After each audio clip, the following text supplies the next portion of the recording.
It's a feeling I will never forget. That single, heart-stopping sentence in an email from the UK Home Office. Your application for a UK visa has been refused. Just like that, years of planning, saving, and dreaming felt like they were turning to dust. My hands were shaking. All I could think was, what did I do wrong? Is this it? Is my dream of living and working in the UK over before it even began? Hello everyone, and welcome to the channel. Today, I'm sharing a very personal story. A story about a setback that felt like a catastrophe, but one that ultimately taught me so much about resilience and the UK immigration system. If you've ever faced a visa refusal or are terrified of getting one, this video is for you. I'm going to walk you through exactly what happened to me, why my visa was refused, and the precise steps I took to challenge that decision and win. And trust me, it's a fight you can win too. First, let's talk about the refusal itself. After the initial shock wore off, I forced myself to read the refusal letter, line by painful line. The letter will always state the reasons for the refusal, and it's absolutely critical that you understand them. My heart sank as I read the justification. The case officer claimed I did not meet the financial requirements. They stated that I was short of the required funds, which I knew was impossible. I had meticulously saved for months, ensuring my bank statement showed well above the minimum threshold required by the rules. This is actually one of the most common reasons for UK visa refusals.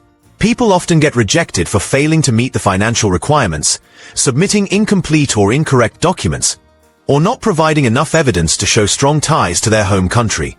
Sometimes, it's simple, unintentional errors on the application form, like a typo or missed section, that can lead to an automatic refusal. In other cases, the Home Office might have credibility concerns, doubting that your intentions for visiting or staying are genuine. Providing false information, even by accident, can have severe consequences, potentially leading to a 10-year ban from entering the UK. In my case, I had submitted everything correctly. I had my bank statements, stamped and dated, showing the funds had been held for the required period. I had my employment letter, my accommodation details, everything. As I reread the caseworker's calculations, I realized they had made a simple, but critical, error. They had overlooked one of my bank accounts listed in the application, and therefore miscalculated my total available funds. It was a classic caseworking error. And that little detail is what gave me the power to fight back. When you receive a refusal, it can feel like you've hit a brick wall. But you have options. The refusal letter itself will usually tell you what you can do next. Generally, you have 4 potential paths. The first, and simplest, option is to submit a fresh application. This is often the best route if the reason for refusal is something you can easily fix. For example, if you forgot to include a specific document or made a clear mistake on the form, you simply correct the error, gather the right evidence, and apply again, paying the application fee once more.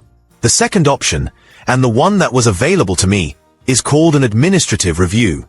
This is not an appeal. It's a process where you ask the Home Office to check its own work for a caseworking error. You can't submit new evidence with an administrative review. The purpose is to argue that the decision made on the evidence you already provided was incorrect. This route is common for applications under the points-based system.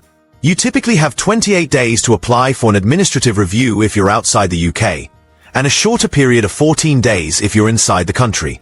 The cost for this is £80, and the good news is that this fee is refundable if they find that they did make an error and overturn the decision.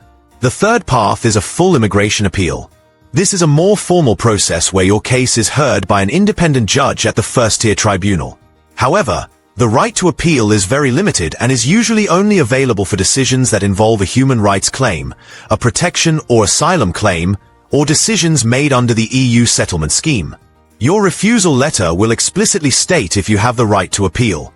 An appeal with an oral hearing typically costs £140, plus any legal fees if you hire a solicitor. The final, and most serious, option is a judicial review.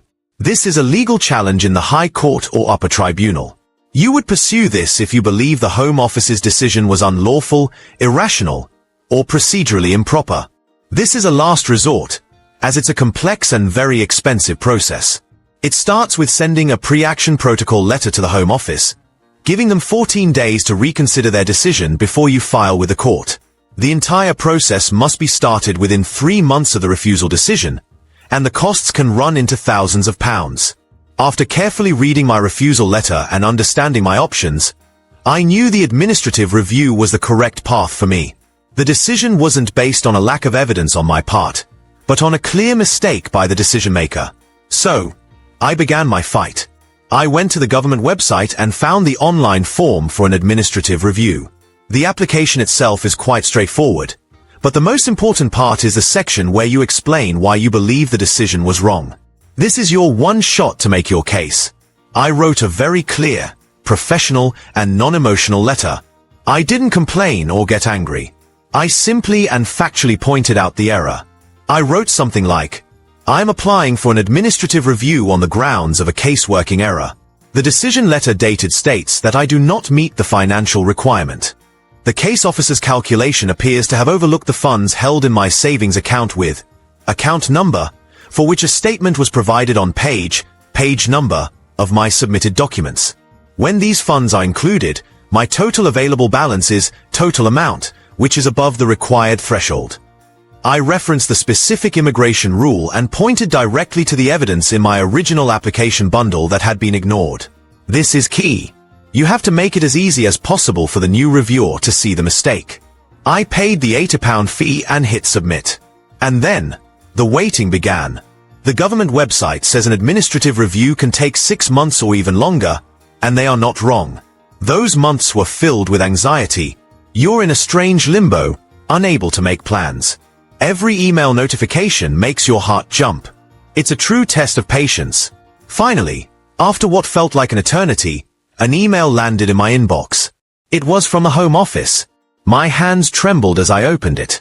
The subject line read, "Administrative Review Outcome." I took a deep breath and read the first line. "The decision to refuse your application has been withdrawn." I had won. The wave of relief was indescribable. The email confirmed that a case-working error had occurred, the original decision was overturned, and my application would now be processed for a visa to be granted. A few days later, I even received a notification that my £80 application fee was being refunded. Looking back, this experience, as stressful as it was, taught me invaluable lessons. So, if you're facing a refusal, here is my advice. First, do not panic. A refusal is not necessarily the end. Read the refusal letter again and again until you understand the exact reasons. Second, identify the correct path forward.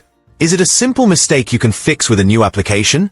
Was it a clear error on their part that justifies an administrative review? Or is it a complex legal issue that requires an appeal or even a judicial review? Third, be meticulous. Whether you are reapplying or challenging a decision, your argument must be clear, and your evidence must be flawless. If you are writing a letter, be polite, factual, and reference the immigration rules and your own submitted documents. And finally, don't be afraid to ask for help. While I managed my administrative review myself, immigration law is incredibly complex. For appeals or judicial reviews, engaging an immigration solicitor is almost always essential. Their expertise can be the difference between success and failure. Receiving that refusal was one of the lowest points of my journey, but fighting back and winning was one of the most empowering. It proved that the system isn't infallible, but that there are processes in place to correct mistakes. You just need to be prepared, be persistent, and believe in your case. Thank you for listening to my story. If you've been through a similar experience, please share it in the comments below. Your story might help someone else who is feeling lost right now. And if you found this video helpful, please give it a thumbs up and subscribe for more content about navigating life and processes here in the UK. Remember, a setback is just a setup for a comeback. You've got this.